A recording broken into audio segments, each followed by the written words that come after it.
Witam. Moim dzisiejszym gościem jest pani Bożena Mirosława Dołęgowska-Wysocka,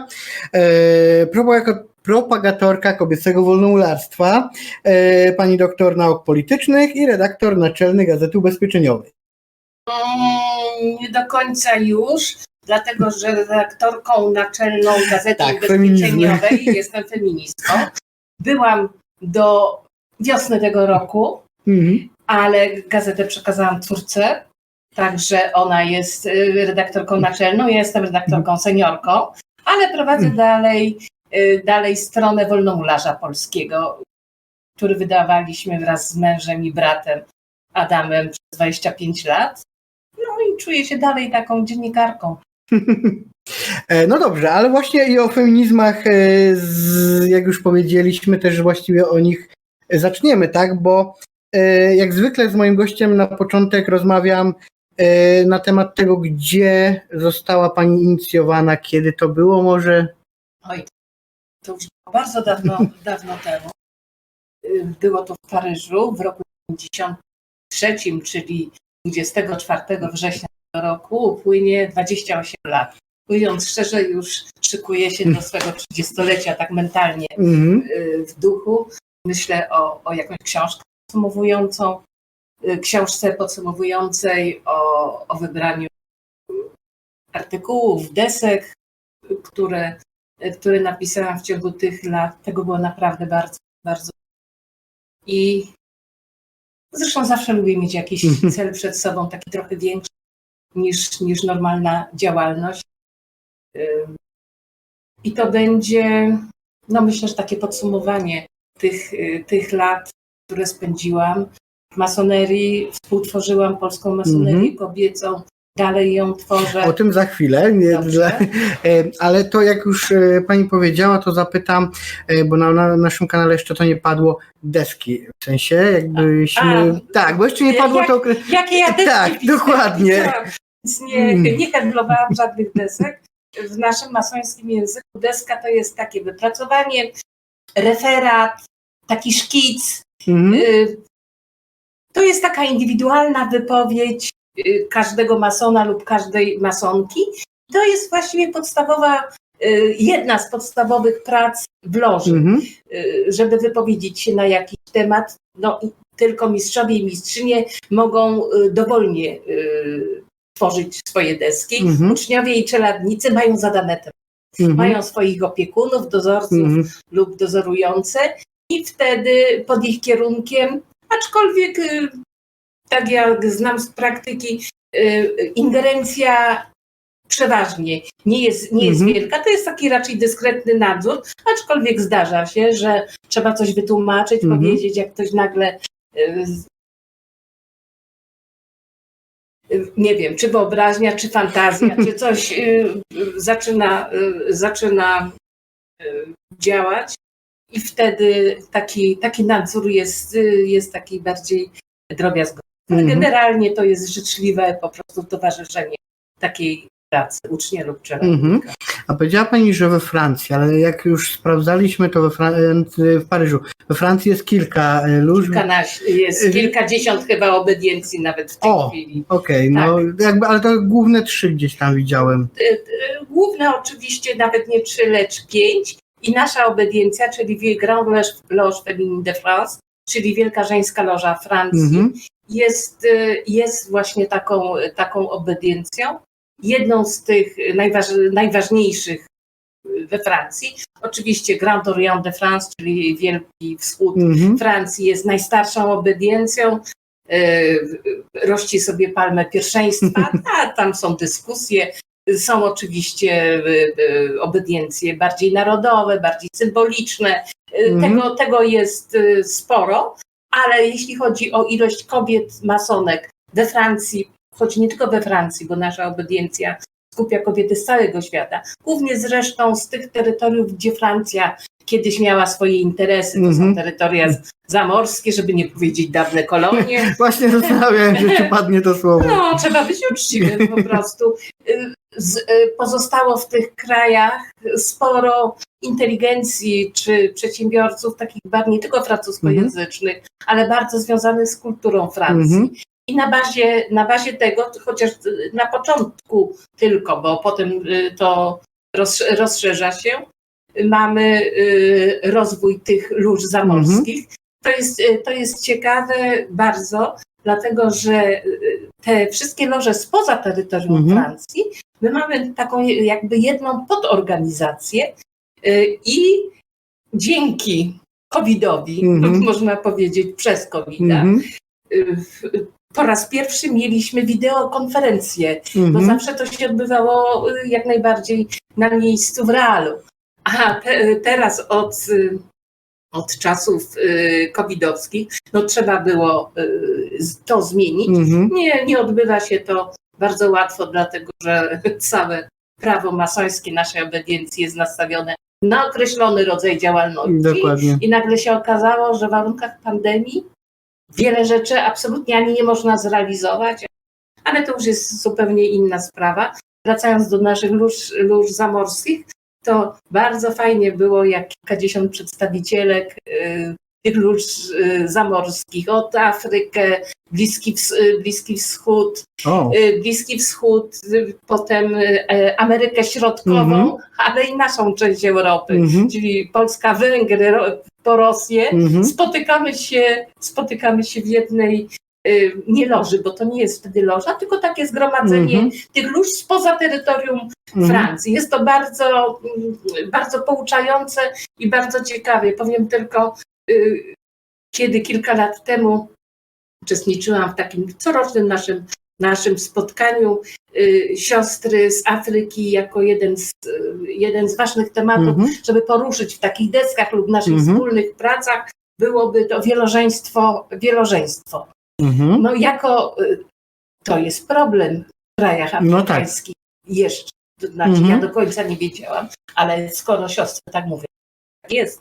I ja sobie nagle zaczęłam myśleć, że takie ostatnio coś to chyba u nas zamieszka było, prawda? Jeszcze w czasach pogańskich. To nie mówię ze śmiechem, tylko... No tak, no ale jak śmieje się z faktu odległości czasu, tak?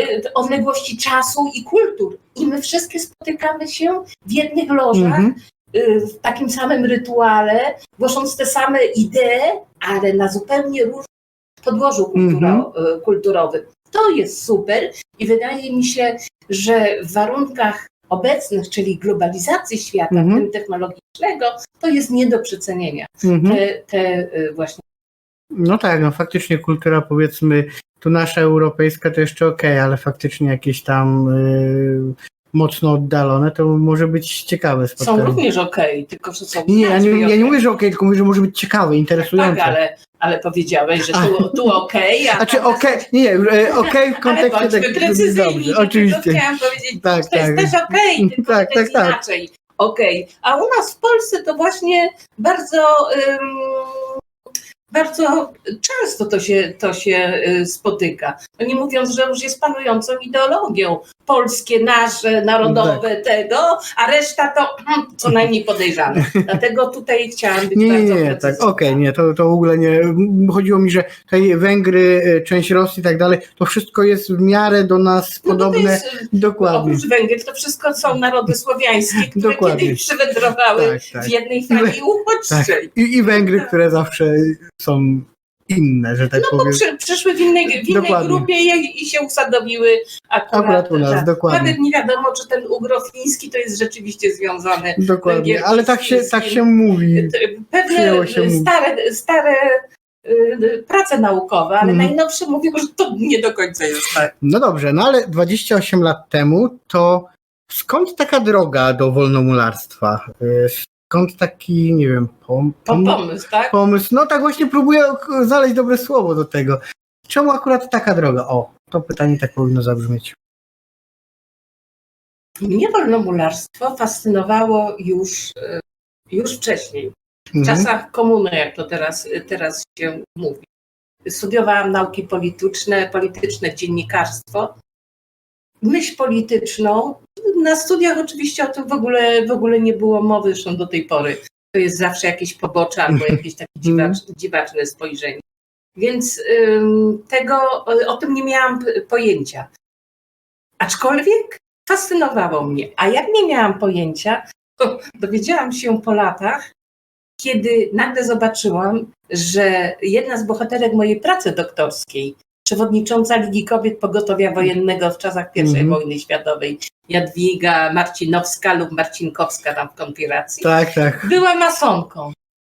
I nagle świat tego doktoratu, nad którym pracowałam wiele lat, który dobrze obroniłam, nagle okazało się, że ma zupełnie inne dno. Dopiero będąc masonką zaczęłam pogłębiać i szukać tego drugiego dna, ale to było już dużo dalej. Wtedy w ogóle nie wiedziałam, że kobiety mogą być masonkami, to znaczy w droit, czyli w masonerii mieszanej tak, ale nie wiedziałam, że taka masoneria w Polsce jest, no bo nie było. Dokładnie w tym czasie, teraz to wiem już jako historyczka, w tym samym czasie przyjechali z zachodu, tak jak i do nas, czyli do przyszłych lóż kobiecych w Polsce, emisariusze, wysłannicy próbujące nawiązać kontakty, żeby stworzyć masonerię mieszaną. Wcześniejsza była masoneria liberalna związana z Wielkim Wschodem Francji. Oczywiście najwcześniejsza była narodowa.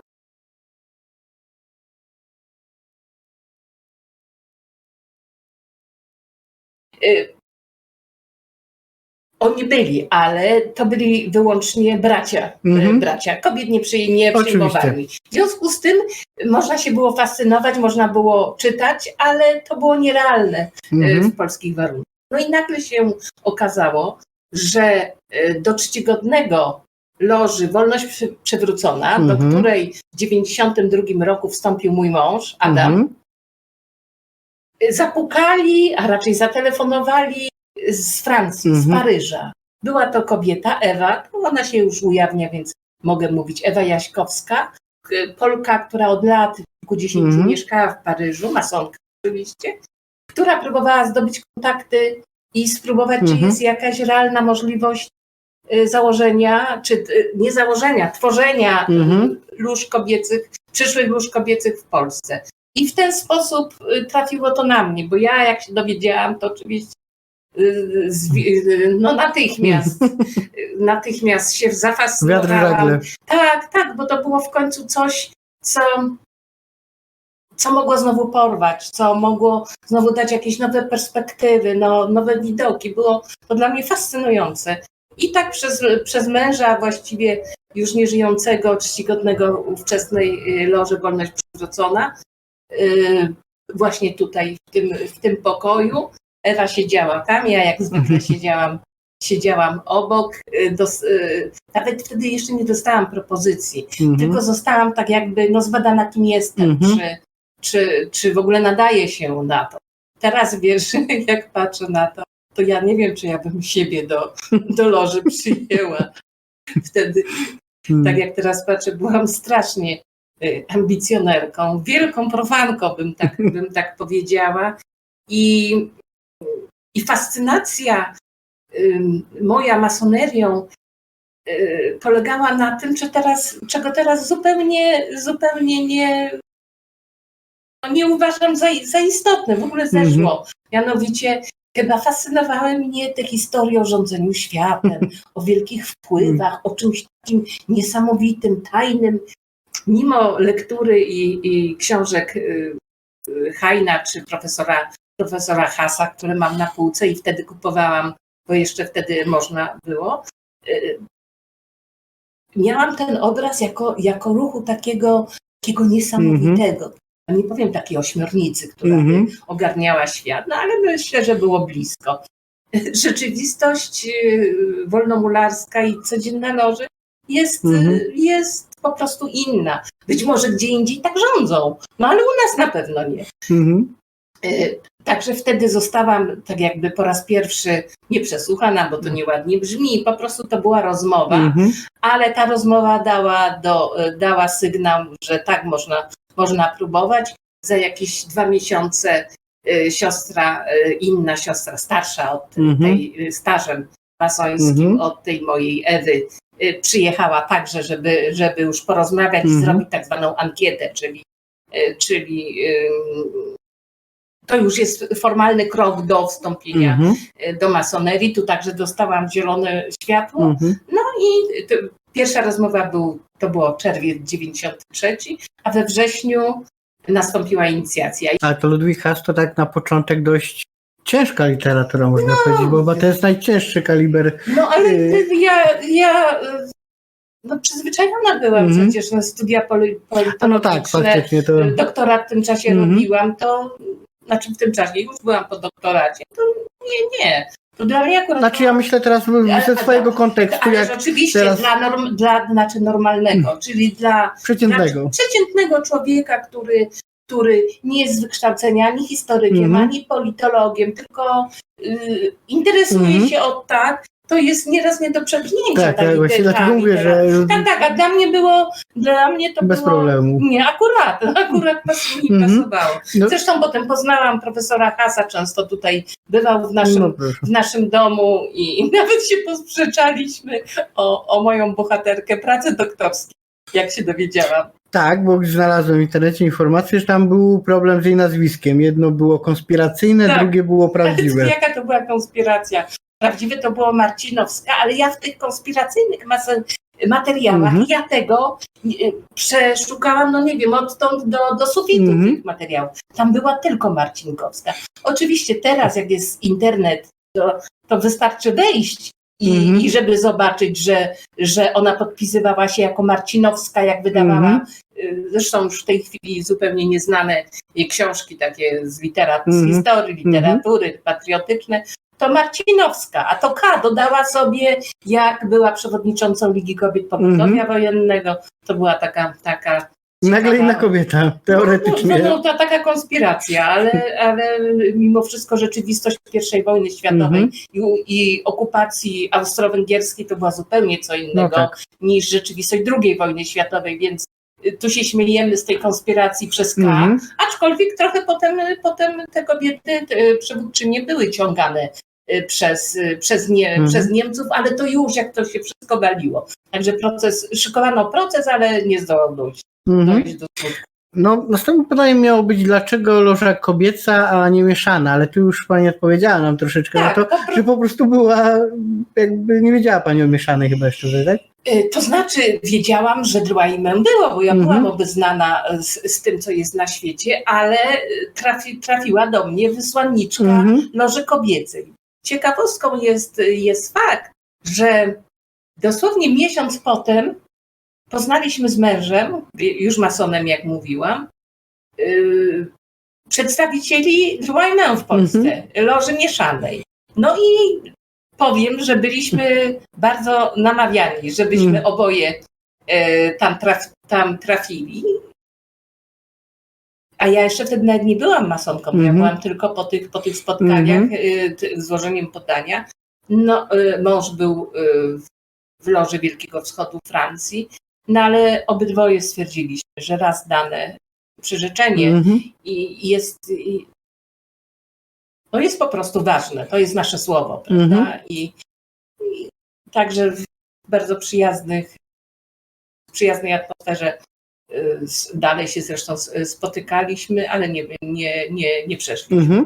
Tak, szukając informacji w internecie można wysunąć wniosek, że to właściwie pani wprowadzała wolnomularstwo kobiece do Polski. Czy to był trudny proces, kiedy powiedzmy była pani koleżanka i właściwie trzeba budować od podstaw? Tak, to teraz to jest prawie niewyobrażalne. To znaczy byłam jedną pierwszą wprowadzającą i potem jedną dlatego że 5 lat później było nas kilkanaście, chyba 13. Wtedy powstał tak zwany trójkąt. Nie mieliśmy oczywiście loży regularnej, takiej loży jako miejsca. I tu muszę powiedzieć, nazwa mi się przypomniała, Wielka Loża Narodowa Polski. I wtedy profesor, wtedy wielki mistrz Tadeusz Cegielski bardzo nam pomógł. I myśmy pracowały nie pracowały, bo pracować, mówiąc znowu w języku masońskim, to znaczy prowadzić regularne, rytualne prace. A myśmy się spotykały, myśmy nie mogły prowadzić regularnych prac, bo loży nie było, bo to były tylko spotkania, no takie zwykłe. Był pewien regulamin, były oczywiście konkretne rzeczy, ale my dopiero poznawałyśmy te wszystkie rzeczy. Także spotykałyśmy się w pierwszej siedzibie Wielkiej Loży Narodowej Polski na Koszykowej, potem na ulicy Lekarskiej. Te nazwy są ujawnione od dawna. Tak, koszykarska było w kilku filmach mówione dokładnie. Była mówiona, dlatego mogę to bez niczego powiedzieć, aczkolwiek dzisiejszej to nie powiem. I nam bardzo bracia pomogli, aczkolwiek potem, kiedy już powstała pierwsza loża Prometea w 2000 roku, to myśmy nie mogli się spotykać na jednych pracach. Oni mieli to zabronione przez starą historię i przez regulaminy i Anglii, tak? I myśmy miały to zabronione.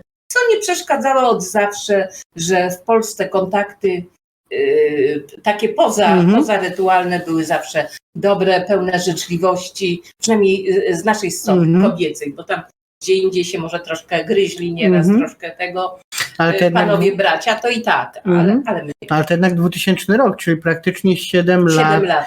To raczej ciężko było chyba, bo jakby zakładały panie tą lożę Prometea, to już było was więcej. No, to wtedy było założycielek, bo też były wśród założycielek Polki mieszkające we Francji. One nas wspomogły. Także nas było kilkanaście. Zresztą ja już w tej chwili tych konkretnych liczb nawet nie pamiętam. To jest wszystko w naszych archiwach i one są.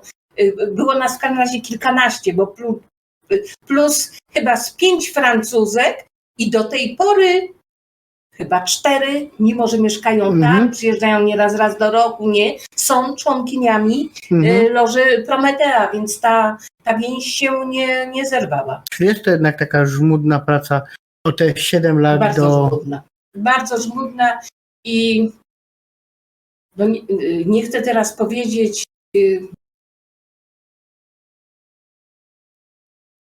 żmudna, ale dawała perspektywa.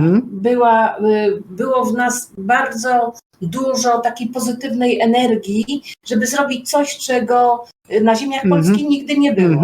Pierwszą lożę masońską, regularną w naszej liberalnej, w naszym liberalnym słownictwie, bo zresztą nie będziemy o tym mówić, co to znaczy regularny, bo to tak, jest, już prawda, to jest regularny mason, tak to nieregularny. Wedle tych masonów narodowych, tradycyjnych, masoneria liberalna nie jest. I to trwa od połowy XIX wieku, więc dla mnie od razu mówię, jest to śmieszne, że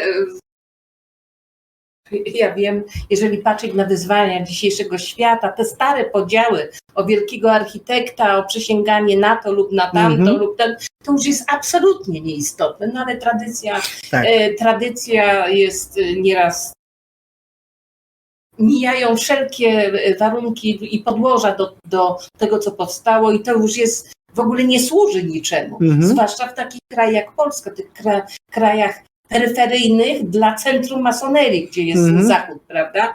No ale można było tyle zrobić, że kolegować się, że tak powiem, z wszystkimi poza, a nie na pracach regularnych. I jak już mówimy właśnie o masonerii kobiecej, to ile ma, bo mówiliśmy, że w 2000 roku powstała loża Prometea, mamy 2020. Czy jest więcej lóż? W jakich rytach pracujecie? Coś więcej? W 2000 powstała ta Prometea, pierwsza loża kobieca. Były loże kobiece, ale adopcyjne tak zwane. O tym za chwilę proszę nie mówić, to będzie przygotowane. Dobrze. Więc to była pierwsza loża kobieca w XX wieku. 10 lat później, w 2010, w dziesięciolecie dokładnie, bo w listopadzie, powstała druga kobieca, Gaia Eterna. Ja jestem jej czcigodną mistrzynią. To jest no, tak się nazywa w naszych rytuałach. Taka przewodnicząca po prostu, aczkolwiek wybierana w tajnym głosowaniu, co roku mandat jest ponawiany. Ale demokratycznym głosowaniu. Tak, absolutnie, w tajnym, demokratycznym. Zresztą wszystkie stanowiska pochodzą z wyboru. Nie ma mianowań, że tak powiem. A w jakich letach te loże pracują? Pracujemy w jednym, jedna i druga, czyli w rycie szkockim dawnym i uznanym, aczkolwiek w naszej obediencji jest część, z tym, że już mniejszość pracuje w rycie francuskim, to słyszałam na naszych konwentach, też są loże w tak zwanym rycie Misraim, to jest staroegipskim, i nawet mamy jedną lożę pracującą w rycie adopcyjnym. Nie wiem, jak to teraz wygląda, ale tak dla zachowania tradycji. Siostry z Paryża takie coś mają. To co do lóż, trafiłem, przygotowując się do tej rozmowy, że 3 lata temu otwarłyście też lożę wyższych stopni. Tak. Że to pierwsza w Polsce kobieca. Tak, Lux Orientis, loża doskonałości. I no, bardzo fajna to jest, To jest loża, ona pracuje w stopniach od 4 do 14. Oczywiście są loże do 30 stopnia, ale to już od 18 to już są w Paryżu.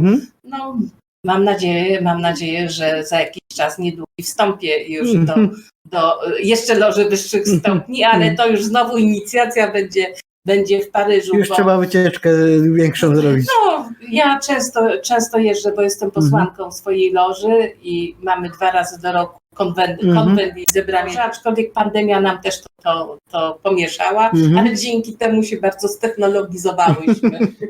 No wszyscy chyba, właściwie każdy element życia się ztechnologizował, ale teraz przejdźmy do też rzeczy, o których na YouTube już pani mówi, ale rozmawiając z kobietą jakby ten temat się musi pojawić. Konstytucja Andersona, czyli właśnie temat, który się często pojawia w pani wykładach.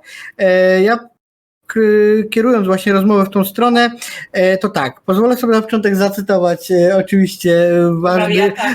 O wariatach i kobietach. No to zależy już od tłumaczenia, po prostu tak. Ja to tak strywializowałam. Więc tak, w Konstytucji Andersona, pastora Andersona jest taka informacja. Osoby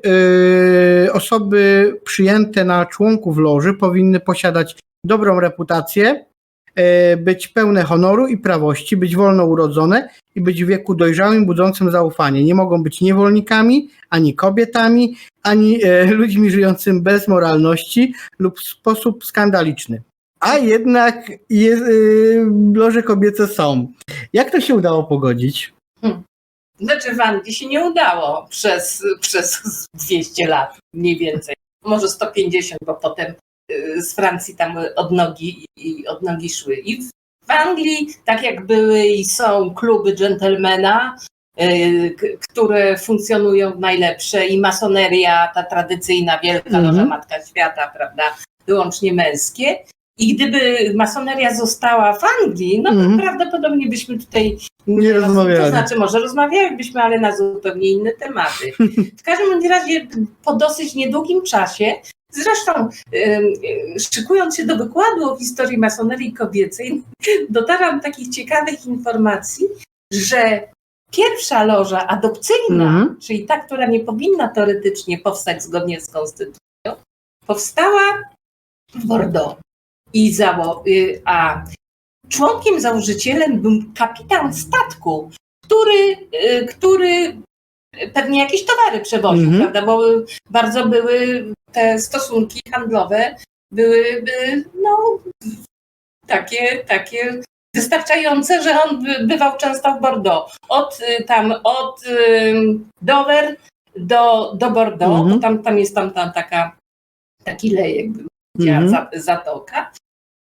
I ten kapitan z członków swojej załogi, ale myślę, że z tych patrycjuszy, z tych swoich handlowców kontaktów,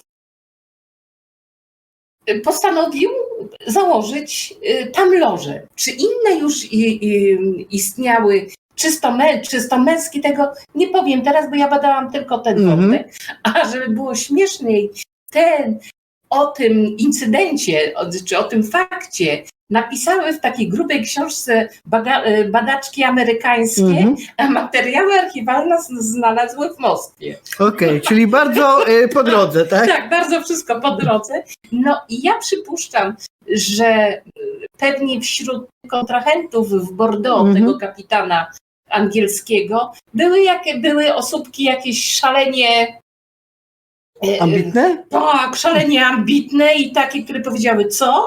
A niby dlaczego? Albo trzymały pod pantoflem jakiegoś danego kapitana lub innego handlowca, albo były, nie wiem, siostrą, bo tak w Anglii była taka jedna siostrzyczka, która przez dziurkę w regale oglądała, jak bracia i tatuś odprawiają te masońskie. Chyba największa legenda. Tak, to nie legenda, to znaczy, że nie, to fakt. Okay. Ta Mary, coś tam, to ona rzeczywiście istniała. I chyba pierwsza loża Drwajną w Anglii nosiła jej, w tej chwili nazwisko mi chciało, nosiła jej imię. W każdym bądź razie zawsze tak jest, że warunki tworzą ludzie, konkretni ludzie w danym momencie. I w tym Bordeaux znalazły się takie i one po prostu machnęły ręką, albo w ogóle nawet nie znały tej konstytucji Andersona.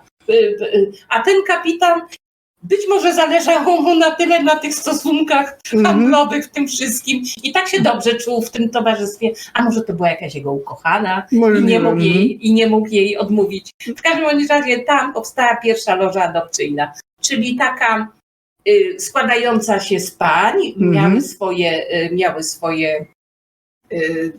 swoje tytuły, odpowiedniki męskich, ale każda musiała być jakby wprowadzona przez mężczyznę. No tak jakby, no nie to, że niepełnosprawna, no ale przecież wtedy kobiety pełnych praw nie miały, ani cywilnych, ani politycznych. Właśnie do tego chciałem zmierzyć, bo też w jednym z filmów jest świetne określenie, które pani mówi, bardzo mi się podoba, że kiedy była pani młodszą feministką, to bardziej się pani bulwersowała na konstytucję Andersona, im pani jest starsza, to się mniej już bulwersuje. No mam nadzieję, że mądrzejsza po prostu. Wtedy ta konstytucja nie mogła być inna. Po prostu nie mogła być inna, patrząc na warunki społeczno-polityczne i ustrojowe, które wtedy w Anglii panowały. Ale we Francji była inna sytuacja. To Bordeaux to oczywiście taka jedna ciekawostka, ale potem zaczęły powstawać inne loże adopcyjne w Paryżu i tam prym wiodły panie z tych słynnych salonów literackich, francuskich. Tam od dawna w epoce przedrewolucyjnej kobiety, i metresy tych i królów, i wybitnych obyczaje panowały we Francji, a przedrewolucyjnej innej. One miały inną pozycję po prostu. Tak, no bo w Anglii jednak była tylko kobieta do wyglądu, może tak można powiedzieć do towarzystwa, tak? No jako matka, tak, jako a we Francji tak. A we Francji jednak odgrywały większą rolę kulturalną, taką, społeczną po prostu. Mówimy oczywiście o klasach wyższych, bo dopiero potem, i to właśnie zachodziło we Francji, dochodziły do tego w grand bourgeois, czyli nie wiem, żony czy córki bankierów, tak jak u nas w Polsce. Bo u nas w Warszawie bardzo szybko powstała wielka loża dobroczynności z klimatem Warszawy przy loży Cnotliwy Sarmata i tam wielkie arystokratki, ale pierwsze chyba 2 żony słynnych tych bankierów warszawskich. Więc u nas to było, ale z naszymi lożami adopcyjnymi to jest mój jeden z ulubionych przykładów teraz w polemikach na temat feminitywów. To pan zaczął, panie redaktor, prawda? Czy członek loży? Nie, członkini loży i redaktorka. I mamy zachowane z początku XIX wieku takie opracowanie księdza zresztą wielkiego oczywiście antymasona, ale dzięki niemu zachowały się, bo gdzie indziej to poginęły, nie wiem dlaczego, rytuały między innymi polskich lóż kobiecych adopcyjnych, nie MOPS-u, ale MOPS-y to zupełnie... O to też zapytam, ale za chwilę, tak? Mam przygotowane. Tak, pisałam bardzo fajny artykuł, referat to był na konferencję naukową, dumna jestem z niego.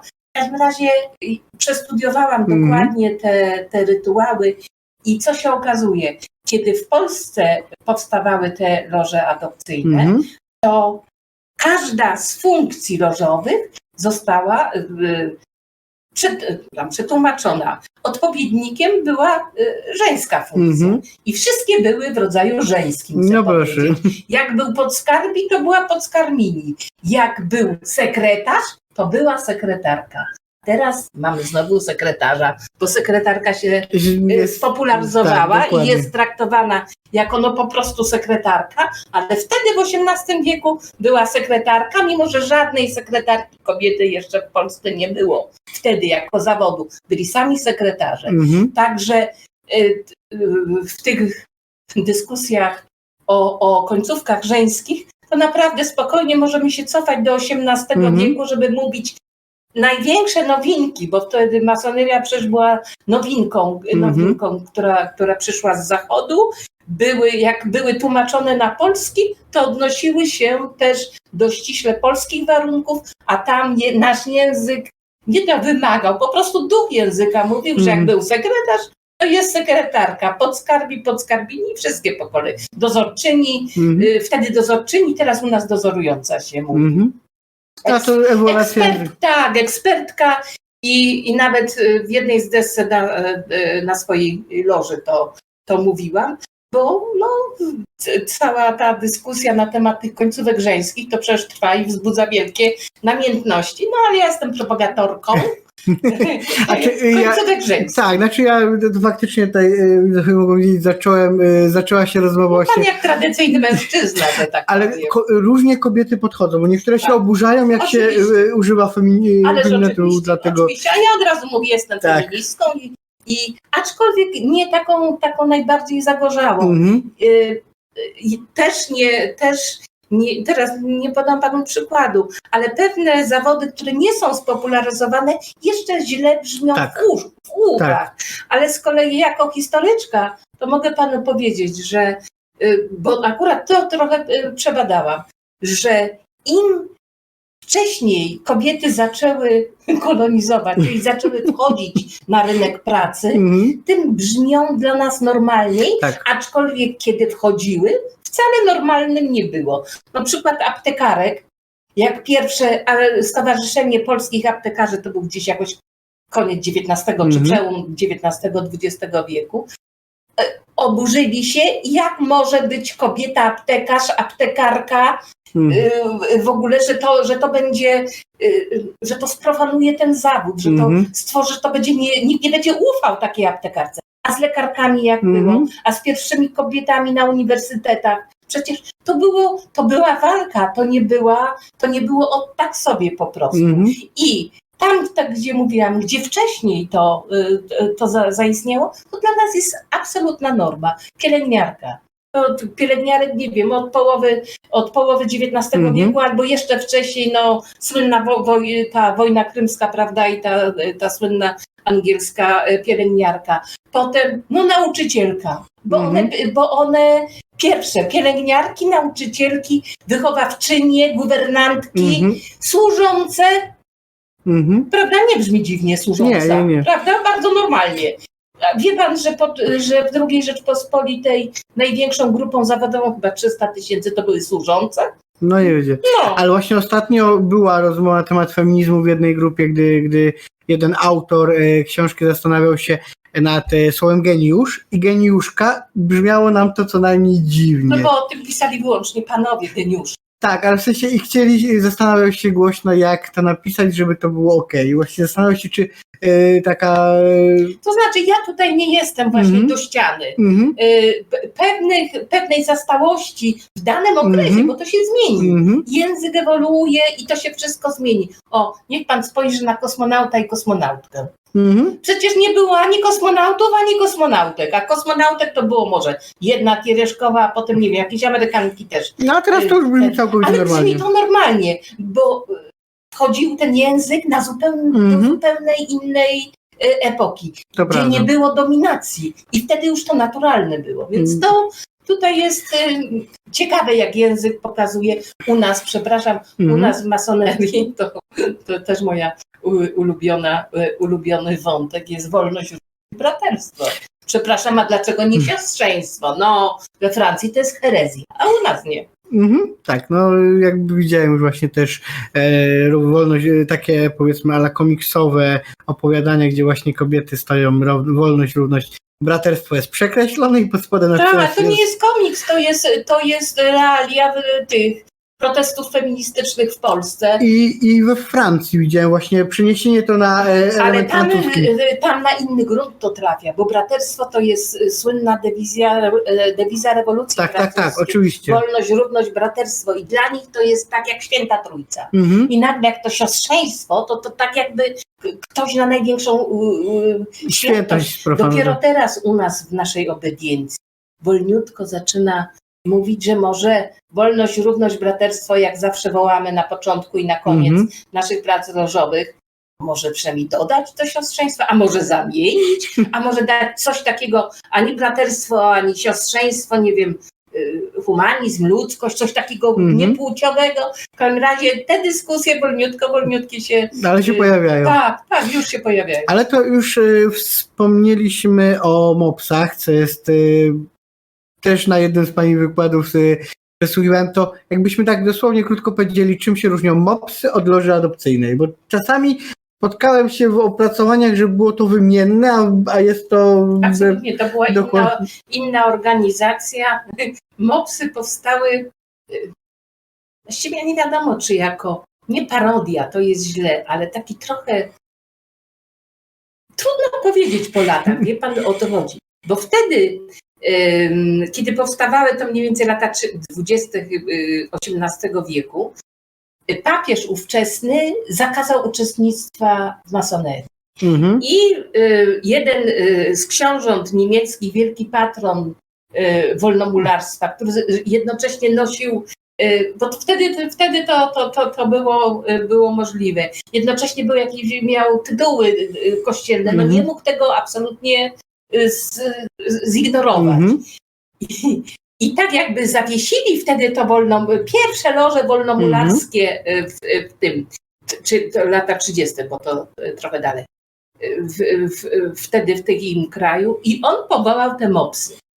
I to był tak, niby rytuał masoński, ale jakby ktoś się przyjrzał albo by jakiś szpieg tam wszedł, to by powiedział, że zabawa. I jak porównywałam te rytuały, to jest oczywiście, to jest masońskie, to jest i nawet formy nazewnictwa i rozwoju, to jest wszystko osnówka, to jest masońska. I to była raczej dla mnie albo żart, albo przykrywka, albo teraz pomyślałam sobie, że może ten całowanie tego mopsa pod ogonem, ale to nie były prawdziwe mopsy, tylko piękne, drogie, porcelanowe, no że się tak, bo też mops wtedy był i jakby... Mopsy były wtedy najbardziej popularnym zwierzakiem wśród arystokracji, kręgach, więc każda szanująca się za przeproszeniem pani miała mopsa, a te figurki na masową skalę u nas, bo to mieliśmy królów Sasów, nie? Wytwarzały się z porcelany drezdeńskiej, pełno jest, jeszcze nie w archiwach, tylko w muzeach są te piękne panie w krynolinach z mopsami. Tak. No więc to było, można powiedzieć, taki żart albo tak zrobiony jako żart, że jakby przyszedł jakiś szpieg papieski czy kościelny i powiedział, zakazani są masoni, a tutaj masońsko, powiedzieli, no jakie to masoneria, no przecież my się bawimy, całujemy psy pod ogonem, hał, coś mówimy. No tak, dokładnie. Więc po tych latach to trudno ocenić, ale to trwało aż do śmierci tego lektora, jego patrona, ale przez kilkadziesiąt lat na dworach i w Wiedniu, bo tam też znalazłam te ślady, i w Niemczech, i we Francji, a do nas przyszło to z Francji. I do tej pory tak były zakonspirowane, że nie znamy żadnego nazwiska członkini MOPS-u w Polsce. O, proszę. A loże adopcyjne to nawet w tym e-booku, który wydałam w tamtym roku o masonerii kobiecej. Pierwsza część to jest właśnie fragmenty bardzo dobrej pracy magisterskiej o lożach adopcyjnych. I tam znamy prawie 100 nazwisk kobiet. A tu żadnej. Żadna. Taka była Ciekawe. konspiracja, więc to jest, jakby to było takie coś zupełnie niepoważnego, to by w takiej konspiracji Nie było. To była chyba konspiracja w konspiracji. Jak powiedziałam, pan chyba na koniec tego swego referatu, że tym swoim pantofelkiem te mopsice uchyliły drzwi, były takie prefeministki, bo one naruszały ład męski. Tak było, po swojemu oczywiście, ale to był krok. To jeszcze tak się zastanawiam, bo naturalnym pytaniem jest, jak tak krótkiej drodze można powiedzieć od tych lóż adopcyjnych do pełnoprawnych lóż kobiecych, bo tu powiedziała pani, że... Mieszanych, pierwsze to były mieszane. Tak, i jak to się stało może? Jak to... Wie pan, prosto. Po prostu minęło kilkadziesiąt lat, może nie setka, ale z 80 i zmieniło się absolutnie społeczeństwo. Nie w całej Europie, wiadomo, ten feudalizm i kapitalizm to w różnej części Europy był różny. To zresztą o tym bardzo mądrze pisał profesor Haas o tak zwanej pruskiej drodze do kapitalizmu, na wschód od Łaby, i masoneria była też inna. Ale przez ten czas społeczeństwa kapitalistycznego nastąpiły zupełnie inne zmiany społeczne. Kobiety przede wszystkim poszły do pracy, ale wcale nie chciały. To były robotnice, które były zmuszone pójść, bo mężczyźni, ich mężowie, ich bracia niewystarczająco zarabiali. Chłopki zawsze pracowały i nimi się nikt nie przejmował, poza ruchem ludowym, który też w tym czasie powstawał. Zaczęły występować wśród arystokracji może mniej, ale w polskich warunkach inteligencja zaczęła się kształtować. I tam były taka inteligencja szlachecka, bo to widać jeszcze taką w lalce, prawda, ale i w Nadniemnem. W każdym razie pochodzenie szlacheckie, ale już musieli po powstaniach albo byli wywłaszczani, albo musieli się przenosić z różnych powodów do miast. I tam kobiety nagle zostały zmuszone do zajmowania się sobą. Nie miały wyłącznie oparcia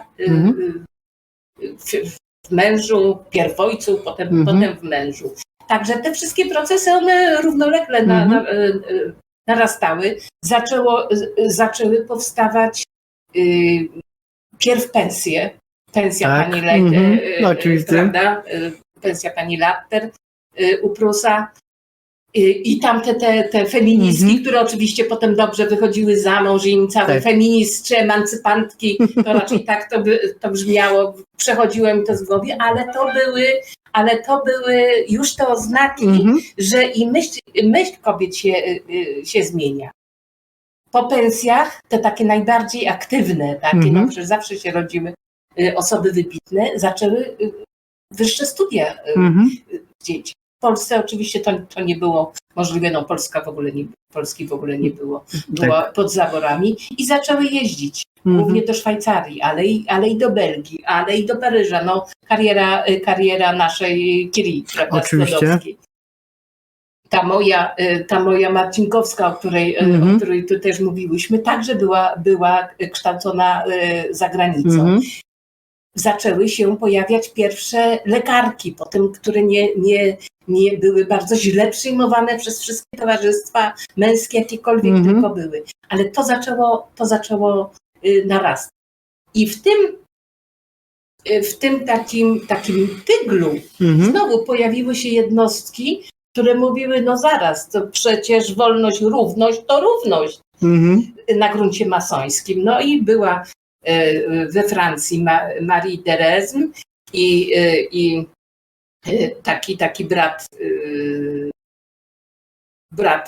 z loży takiej wolnomyślicielskiej, zresztą bardzo postępowej, i był czcigodnym tej loży podparyskiej, no i postanowił ją inicjować na masonkę.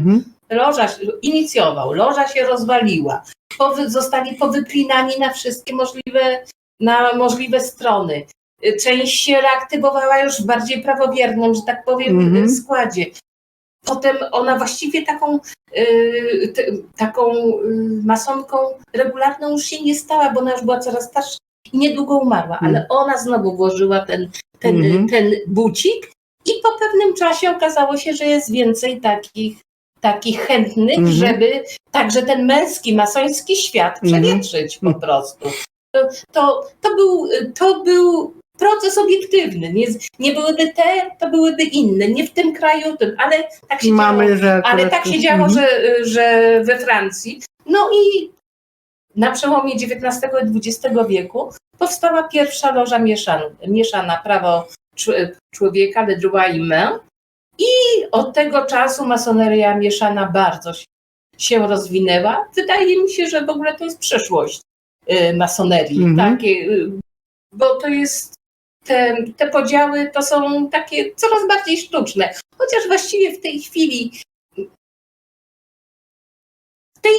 każdy człowiek i każdy pan, każda pani jakby chciał zostać masonem i miał możliwości, to ma możliwość także i w Polsce wybór. Chce być w męskim gronie, ma loże zupełnie męskie. W damskim, tak jak naszym, ma damskie. Kocha mieszane układy, może w mieszanych lożach. Czyli właściwie w tej chwili to dla każdego coś. Ale to też zaraz o to zapytam, ale jeszcze wydawało mi się, że w Popiołach też była kobieta inicjowana chyba tam. Tak. Jak był ten facet, to zaraz później była inicjacja kobiety, nie? Tak mi się wydaje.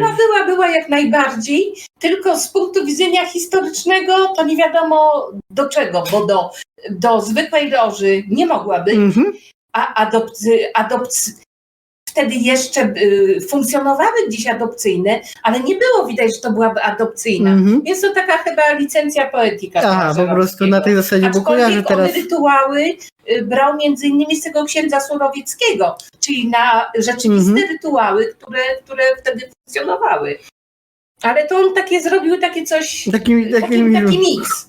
Okej, to jak już właśnie mowa o tym, że każdy ma możliwość powiedzmy, czy męska, damska, to powiedzmy słucha nas jakaś pani, która właściwie zastanawia się, czy loża mieszana, czy loża kobieta. Co mogła pani powiedzieć takiej przyszłej kandydatce?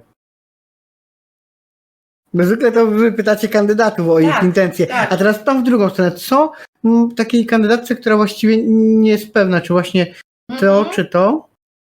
Wie pan co, teraz, znaczy pewnie na różnym etapie swojego rozwoju powiedziałabym różne rzeczy, ale teraz chyba bym powiedziała tak, że nasze współczesne społeczeństwo bardzo atomizuje nas, w tym i rodziny. Dawniej w rodzinach wielopokoleniowych były matki, ciotki, wnuczki, babki i kobiety tworzyły, czy były takie salony wyłącznie kobiece, czy takie coś. Kobiety tworzyły krąg, to nawet czarowny, nie? Gdzie mogły być ze sobą. Są pewne dziedziny, nie to, że niedostępne, ale specyficzne tylko dla nas.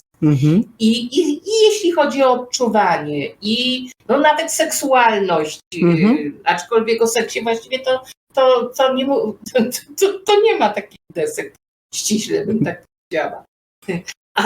Ale jeśli chodzi o emocje, o problemy społeczne związane z kobiecością, są ciągle. I dawniej ten krąg kobiet, ten rodzinny, ale ten przyjacielski, powodował to, że z pokolenia na pokolenie pewne wartości, pewne normy, pewne zachowania, doświadczenia były przenoszone. Oczywiście w okresie, nie wiem, wojen czy rewolucji była nieciągłość rozwoju, prawda? I nagle się okazywała, że to, co babka wiedziała, to w nowych warunkach staje się zupełnie nieaktualne.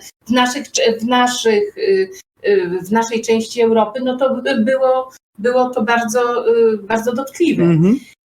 Niemniej dla normalnego, zwyczajnego życia takie właśnie doświadczenie i łączność z kobietami dawała pewną moc, dawała taką siłę. I to bym powiedziała tej adepce, że tego nie znajdziesz. To znaczy można znaleźć jakieś kluby, prawda, bo są stricte kobiece, to co wam to nie znajdziesz? Znajdziesz, ale w masonerii kobiecej to jest wzmocnione. Łączność. U nas najmłodsza siostra ma mniej niż ja jestem w masonerii. Jest uczennicą, a najstarsza jest w wieku prawie mojej mamy. I to jest w jednej loży. I tego nie ma gdzie indziej. I tego nie ma gdzie indziej. I to jest też to, że jak w społeczeństwie tym naszym otwartym mówi się o dziadersach, o tym, u nas takiego słownictwa nie ma. U nas traktuje się z szacunkiem właśnie te seniorki, te, które więcej wiedziały, więcej napisały, które służą z kolei pomocą nauczenia się tego wszystkiego, bo masoneria to nie jest prosta. My mamy przecież rytuały od loży tak zwane ucznia, pod loży czeladnika, mistrza, no już nie mówię tam dalej. W każdym bądź razie to jest pewna wiedza, którą trzeba posiąść. A skąd? Nie z podręcznika, tylko właśnie poprzez starsze członkinie. I to wszystko funkcjonuje w loży kobiecej. Oczywiście to samo funkcjonuje w męskiej i w jakiej, ale tam, gdzie chodzi to, co mówiłam, o tą moc kobietą, o tą więź kobiecą, no to gdzie indziej się tego aż tak nie.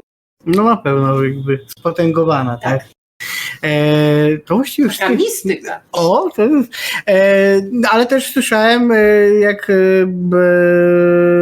pan profesor Cegielski mówił o tym, że w lożach kobiecych pięknie wyglądają wszelkie święta, tak? Że macie dużo lepiej przystrojone. To znaczy wie pan, kobiety są lepsze w szczegółach, zwłaszcza tam, gdzie estetyka. Wybitni plastycy przecież napęczki, że tak powiem, są. To nie chodzi o to. Tam, gdzie chodzi o organizację takich drobiazgów nawet rzeczy, kobiety są bardziej takie szczegółowe. I to się lepiej konkretne, bo muszą być przy organizacji domu. Zostały po prostu tak nauczone. W związku a my mamy dodatkowo jeszcze odrębne rytuały właśnie świąteczne. Święty Jan zimowy, święty Jan letni. I wtedy loże się rzeczywiście przystraja kwiatami, latem, owocami, choinami, jemiołą, zimą, i światła i takie, i ogień. Poza tym my jesteśmy ubrane w długie czarne suknie, my mamy medale lożowe, to wszystko wygląda tak poważnie, wzniośle i pięknie w takich okolicznościach. Nie może wejść żadna siostra do loży, jeśli nie ma sukni. Nawet mówię, zapomniałam. A właśnie, bo spotkało się osoby, które szukają, że w niektórych lożach jest, że może mieć czarne spodnie, białą koszulę. U was tylko sukienka, tak?